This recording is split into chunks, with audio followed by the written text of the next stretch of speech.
تنظیم اسلامی تو یہ کرتی ہے کہ عمومی چندہ کرتی ہی نہیں، وہ تو سارا ان کا ہے دار و مدار جو ہمارے تنظیم کے رفیق ہیں، جنہوں نے پہلے یہ عہد کیا ہے کہ ہم چھوڑ دیں گے تمام غلط کاموں کو، حرام کاموں کو، وہ اپنی آمدنیوں میں سے 5% دیتے ہیں، تو اس سے ہمارا تنظیم کا جو تقاضے ہیں مالی وہ پورے ہوتے ہیں۔ ہم نے کبھی چندہ نہیں کیا، ہم نے کبھی کوئی کھال نہیں جمع کی، ہم نے کوئی فطرانے جمع نہیں کیے، ہم نے کبھی نہ افغانستان کے نام پر چندہ کیا ہے نہ کشمیر کے نام پر چندہ کیا ہے، کبھی کوئی پبلک جو ہے ہماری اپیل جو ہے چندے کے لیے نہیں ہوئی ہے۔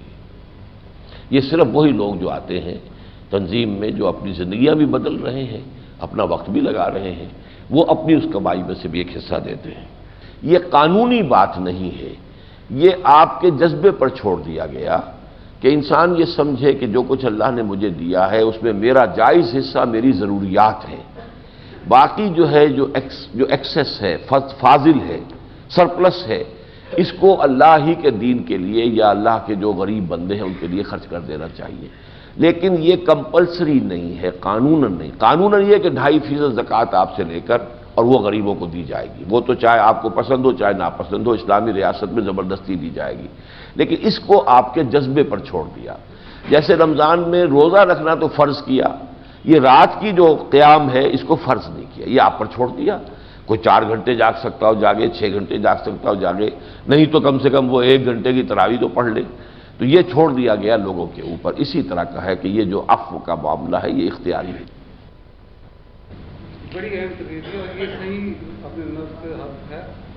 اصل مسئلہ یہی ہے اور اس پر میں نے بھی بہت غور کیا، میں تو بہت ہی کم علم آدمی ہوں، لیکن یہ میرے دل کی آواز بھی تھی اور یہی پوچھنا تھا مجھے کہ اس میں ہم نے صرف 5 چیزوں کا رکھ کر اور اسی کے گرد سارا اسلام کو پھیلا دیا، تشریح رکھیں۔ حالانکہ اس میں وہ منکر اور معروف کے بارے میں، جہاد اور انسانیت کا احترام، جھوٹ یا رزق حلال کمانا، یہ اس کو بھی شامل ہونا چاہیے تھا۔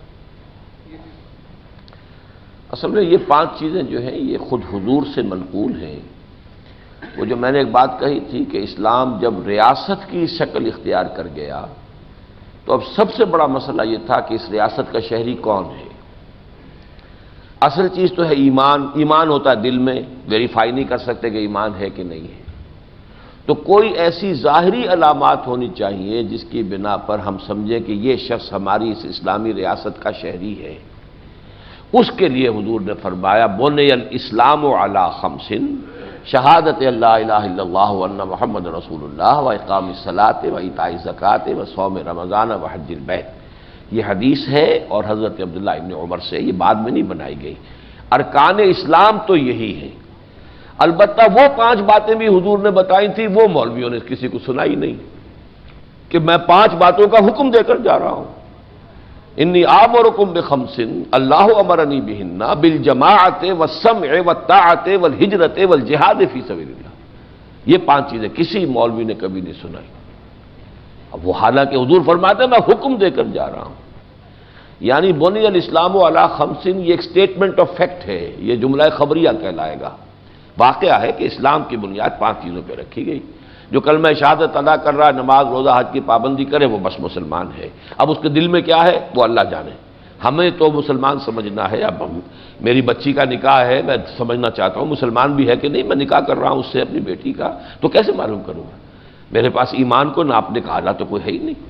تو وہ تو چیزیں علامتیں ہونی چاہیے کہ جو ظاہری ہوں، اور ان علامتوں پر اسلام کو رکھ دیا گیا۔ لیکن جو اسلام کا جہادی جو کلچر ہے، اس کی جد و جہد، غلبہ دین، اس کے لیے وہ 5 چیزیں تھیں۔ انی آمرکم ب5، میں تمہیں 5 باتوں کا حکم دیتا ہوں، اللہ امرنی بہن، اللہ نے مجھے ان کا حکم دیا ہے، بالجماعت والسمع والطاعت والہجرت والجہاد فی سبیل اللہ۔ کتابوں میں لکھی ہوئی ہے حدیث، لیکن کہیں بیان میں نہیں آتی۔ اب یہ قصور کس کا ہے؟ یہ تو یہ کہ ہم نے دین کو ایک مذہب بنا دیا، نماز روزے کے سوا دین سے سروکار کوئی نہیں رہا، یہ کل دین ہو گیا۔ اسی کو بدلنا ہے، بدلنے کی جد و جہد کرنی ہے۔ What are the major achievements of Tanzeem Islami since its inception? I believe there are other religious organizations who have the same objective, Iqamat-e-Deen. What are the possibilities of joining together of all these parties for one objective. تنظیم اسلامی کا اس پچھلے جو بھی عرصہ میں ہوا ہے ابھی کام کرتے ہوئے سن 75 میں قائم ہوئی تھی، اب یہ کہ اس کا ایک بیس بن گیا ہے، یہ معروف ہے اس ملک کے اندر بھی کہ ایک جماعت ہے تنظیم اسلامی کے نام سے، تمام بڑے بڑے شہروں میں ہمارے آفیسز قائم ہو گئے ہیں، تنظیم کی شاخیں قائم ہو گئی ہیں، انٹرنیشنل لیول پر بھی جانا پہچانا جا رہا ہے، امریکہ میں تنظیم اسلامی نارتھ امریکہ جو ہے وہ قائم ہو چکی ہے۔ تو یہ اللہ کے فضل و کرم سے جو کام ہم نے کیا ہے، ہمارا کام اس درجے کا نہیں ہے، اس کے نتائج نکل رہے ہیں، ٹھیک نکل رہے ہیں، مجھے اس کے بارے میں کوئی تشویش نہیں ہے۔ جماعتیں اور بھی ہیں یقیناً، جماعت اسلامی خاص طور پر قائم ہی ہوئی تھی اقامت دین کی جد و جہد کے لیے، میں خود اس میں تھا، وہ تو طریقہ کار کی جو ہے اختلاف کی وجہ سے میں علیحدہ ہوا۔ اب بھی اگر وہ طریقہ کار جو ہے طے کر لیں کہ اب ہم الیکشن کی طرف بالکل نہیں جائیں گے، وہی کہتے ہیں ہم یہ طے نہیں کرتے، فیصلہ نہیں کرتے، ابھی ہم نہیں لے رہے حصہ، جو چاہے گا کریں گے، تو وہ کچھ گڑبڑ سا معاملہ ہے۔ ورنہ میری کوشش، میرا کتابچہ موجود ہے کہ جماعت اسلامی کو میں نے پیشکش کی کہ کم سے کم ایک وفاق بنا لیں ہم ایسا کہ ہم دعوت اور تربیت کا کام جو ہے اپنے وسائل کو پول کر کے کریں، جمع کریں، نتائج زیادہ نکلیں گے۔ باقی یہ ہے کہ کوئی باڈی ہو اوپر طے کر لے گی جب کبھی الیکشن کا وقت آئے گا، لیکن وہ اس کے لیے آمادہ نہیں ہے۔ لیکن اب جو میں نے آج تقریر کی تھی، میں کوشش کروں گا کہ اس پہ ایک اور کوشش ہو کہ کچھ جماعتیں کا جو ہے ان کا ایک پاکستان اسلامک اتحاد جو ہے وجود میں آئے، خالص دینی جماعتوں کا، کوشش کروں گا انشاءاللہ۔ بارک اللہ لی ولکم فی القرآن العظیم ونفعنی وإیاکم بالآیات والذکر الحکیم۔